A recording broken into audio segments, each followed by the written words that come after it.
One thing that you want to keep in mind is that books are written for the European market, UK and European market, or they're written for the rest of the world. And books that are written for the European market, one of the things that is very characteristic of them is they all push the level. What they call beginners in that European UK market, I would call low intermediate in Asia. So if they call that book, what do they call it? They call it intermediate or something. It would definitely be for really much more advanced students in Asia. Only advanced students, say in Japan or Thailand for sure, could use that book. Yeah.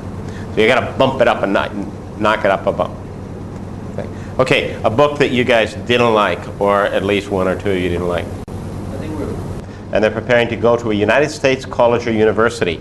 And so the material in it and the range of content things are aimed in that direction, and again would have little interest to somebody who is not going to do that. Number two, the formatting of the book, the rather dull things, are intentionally academic and not intended that you have to, in effect, develop your interest in it. The very best text in this business, this area that I know of, called Quest, that we'll be dealing with next week, is exactly like that in terms of its sort of, what do they call it, tricolor? Tricolor, we have black, white, and maybe one other color. Again, it's not terribly attractive. It's not supposed to be, because you're preparing people for university study. University textbooks aren't terribly attractive. They have a lot of print in them, and you have to get used to, in effect, applying yourself to it. So that is on purpose by the publishers. Whether or not it's the best EAP text, no. Actually, I think it's a rather poor copy of McGraw-Hill's Interactions Mosaic and Quest series in terms of their content. And again, I think that the thing that you pointed out there about the jobs for women kind of thing, again, it was a result of politics, literally, within this field. Sorry. Let's see. We did worst book here. How are we doing on time here? Not too bad. Let me just make a few final comments. And try to make it as general as I can here. First of all, you really never know a book until you teach it. And I don't know how many times I've sat down with a group of other teachers and had the opportunity, and you may too, to choose a book and look through quite a number of books, and we have some fascinating discussions. And then we'd all get into class, and it was interesting discussions that happened at the end of the semester, whether we still like the book or not. Books take on a life of their own when you add in teachers and the students. I guess it's time to go back to Kathleen here, because I got another quote from her, and I'll use it again at the beginning of the next session. Very, very apt point here. The text is not the course. Rather, what the teacher and the students do with the text constitutes the course. So let me be a little bit specific. One of the reasons that I agree, I like interchange, is that interchange allows a lot of adaptation and variation to it. It allows you to put yourself into it. You guys made the point when you brought it up. It doesn't tell you too much about what you're supposed to do. And for some people that can be a disadvantage. For example, if you're running a school, as I was not too many years ago in Bangkok, a very large school where interchange was the series, the difficulty was that I didn't have teachers who were trained well enough to know what to do with a book. And it's really hard because they stumble. If you do just what the book tells you in interchange, you'll be totally lost. Totally. If you just look at it and figure a page a day, 50 minutes, and that's like minimum. I can take easy 2 hours to teach one page of interchange. But it's a lot of input because a lot of the things that you can do with the material. So in a sense, that's a good thing and a bad thing. Remember again, we're talking about who the teachers are. A very important consideration here. Bad books, good books. One of the things I think I would look for today would be, does a book have context in it? There really isn't. Again, this is not Dave's idea. I didn't invent the idea of context, but it is such a how do I say, a general opinion, not only coming from teachers, coming from cognitive psychologists, coming from whole different ranges of teaching, Julie Moon's book in the Heinemann series, How to Teach English to Children. Teaching Children English is called. Excellent book on how to teach children. Page 2, it says, context is the beginning of everything. Again, I don't even know this person, okay? If the book does not have things broken down in a contextual way, if it doesn't have context, then I think the book has a problem. Okay? Very interesting what you say about old Leo here, because Leo Jones happens to be one of the very best authors out there. But I would tend to agree with you on Let's Talk.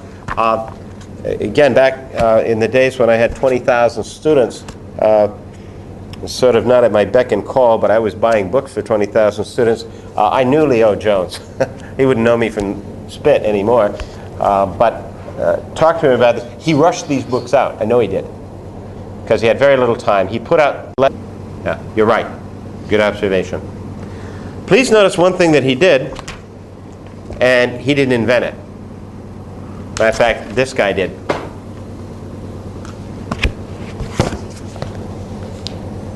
CD comes with a book. And Mark is interesting because he, as I mentioned the other day, this is the hottest selling thing in both Asia and Europe right now. I think it's worldwide. It's the hottest selling book.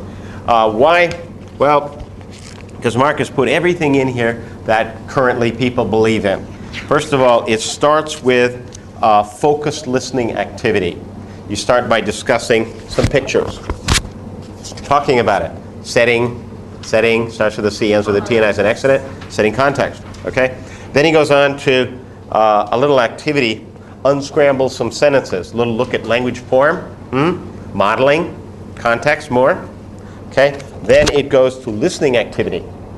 Very focused listening activity where you listen and you decide which pictures go in order, okay? A second listening activity with listening to two people talk about things and fill in the blanks, both of which are the kind of activities that we're going to be showing you. Okay?